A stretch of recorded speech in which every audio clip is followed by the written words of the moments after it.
বন্ধুরা, আমি একটা জায়গায় বেড়াতে এসেছি। তো ছোট্টবেলার একটা খুব সুন্দর একটা পরিচিত গাছ, মানে এগুলো দিয়ে খেলতাম আমরা। আমার মামার বাড়িতে এমনি বেড়া হতো, বেড়া দিয়েছিল। তো তোমাদের জানা আছে কি না জানি না এই গাছগুলোর নাম। এই দেখো, এটা ছোটবেলায় বাঘের এমনি করে ফাটিয়ে আমরা এরকম বাঘের চোখ এরকম কিছু একটা খেলতাম। তো অনেক দিন পর আমি সেই গাছটা দেখছি। আমি নাম জানি না এটা। তোমরা যদি কেউ নাম জেনে থাকো প্লিজ কমেন্ট করো নামটা কি। আমার সত্যি খুব জানার ইচ্ছা নামটা কি, কিন্তু দুঃখের বিষয় আমি এটা জানি না। তো এখানে এসে দেখে আমি এত আমার ভালো লাগছে, কতটা লম্বা হয়েছে দেখো গাছটা, এতটা পুরনো সেই স্মৃতি। মানে ছোটোবেলায় আমরা এরকম আমি পারছি না এখন ফাটাতে, এরকম করে ফাটিয়ে পুরো দিয়ে এমনি করতাম।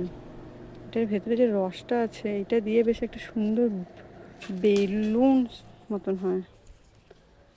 আমি চেষ্টা করছি তোমাদের দেখানো, জানি না কতটা পারবো,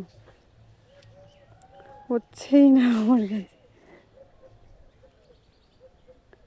আমি জানি না এই গাছটার নাম কি, খুব সুন্দর।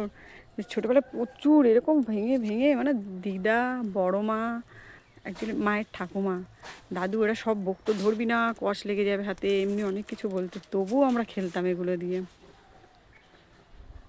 প্লিজ তোমরা যদি জানো এই গাছটার নাম আমাকে কমেন্ট করে, এটা কী গাছ।